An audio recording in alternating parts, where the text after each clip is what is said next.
On this episode of the Smoke and Barrel Show, we're going to give you our top 5 cigars you should try.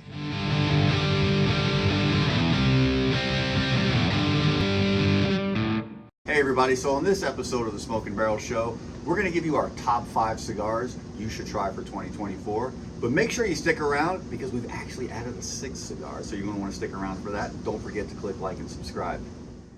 So I'm here with Kyle with Route 7 Cigars. So Kyle, let's just jump right in. Tell us first about why we selected these 5 cigars for this year. Okay, the 5 cigars were selected because, one, they either came out last year, or they're underrated. Nobody's heard about them. You know, they're not a big splash name or whatever, and they're stuff that we really sell highly of when it's in the store. Some of them are limited, so you don't see them too often. Yep. But they're all really highly recommended by the staff of both Smoke and Barrels and Route 7 Cigars. Yeah, they're not typically cigars that a lot of people gravitate towards, right? And the other thing is, I think we've got a nice selection here, guys, of sort of mild to medium to bold in the selection. Right, and we're going to start from the light and move our way up to the bold. So let's just jump right in. Right. So the first cigar is the Kasakuba by Arturo Fuente. Correct. So Arturo makes a lot of cigars, a lot of lines, but this one was made for their store, Fuente, in Las Vegas. That's the only place you could buy it for a while, but now it's out in the open market, but you don't see it very often. Right. When I get it in, I may get a box and then it's gone. So this blend is the lightest of the group, and it's a Dominican binder and filler. Yep. And an Ecuadorian Habano wrapper. So the Habano wrapper gives it a little punch at the beginning, and then it smooths and it's pretty light all the way through. Yeah. It's a real crisp cigar, and it's a great place to start. Yeah, and when you say you don't notice it, right, I mean, it doesn't necessarily have a label. Right, it really it's jumps kind of out the and old grabs you. Cuban tradition label where there isn't any flowers or colors or, you know, they were really simple in Cuba when they did their wrappers, and that's similar. Yeah, so this is something that. You kind of, like, I kind of miss it when I come into the humidor. Yeah, right? and So, unless, you know, one of the clerks or somebody recommends it, people just kind of walk by it. So where does that typically ring out at? That's just around the $12 to $13, $14 cigar. Yeah, and by the way, guys, on the cost, keep in mind your taxes may be different, so the prices may vary a little bit. So let's jump into cigar number 2, which is the Rocky Patel Grand Reserve. Right. So this is a solid cigar. medium cigar. It is probably the best cigar, in my opinion, Rocky makes. I like this cigar more than anything he makes. He makes a lot of really good cigars. This one is Honduran and Nicaraguan as its filler, which means it's going to have a little earthiness because of the Honduran. It's Nicaraguan binder on an Ecuadorian wrapper, but we don't know from where. We don't know if it's Sumatra seed, Havana seed, or shade grown. Rocky made this private. He did not disclose the blend, though since then people have come out with, well, this is pretty much what we're sure it's made of. And what's the logic behind that, right? So other cigar makers do that from time to time as well. Yeah, so, they make so it why proprietary, and that the real reason is for nobody to copy the cigar, right? You know, and then charge less and say, hey, we make the same cigar for less money or whatever. Right. He likes to keep it a secret. Okay. And this one rings out about what? $15 to $17, depending on the size. There's 3 sizes. So. Okay. So the third cigar, guys, is the New World Dorado by AJ Fernandez. Now, we actually did a really long review on this where we actually talked about the history of AJ Fernandez. Correct. So make sure you check that out. But tell us a little bit about this Dorado. This is a really good cigar. Okay, so this is medium toward full. It's Nicaraguan binder and filler on a Nicaraguan Habano sun-grown wrapper, the only sun-grown wrapper in the group, or specifically said it was sun-grown and not done in the shade. Yeah, AJ spent 6 years on this plantation called Dorado because the soil is gold to make this cigar. Right. It came out last year. It doesn't stay in the store very often. When it comes in, I think I just had it in again, and we had 4 boxes of it, and it was gone in a couple days.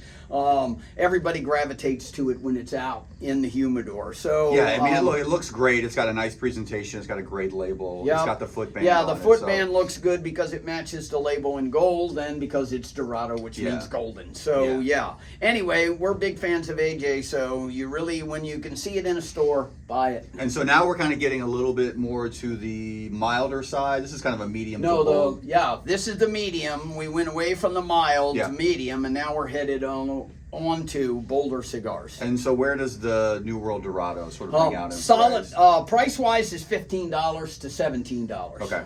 So the next cigar, everybody, is the 601 Oscuro. So 601 is a brand that I stumbled onto maybe a year or so ago. I had not tried the Oscuro up until a couple of months ago.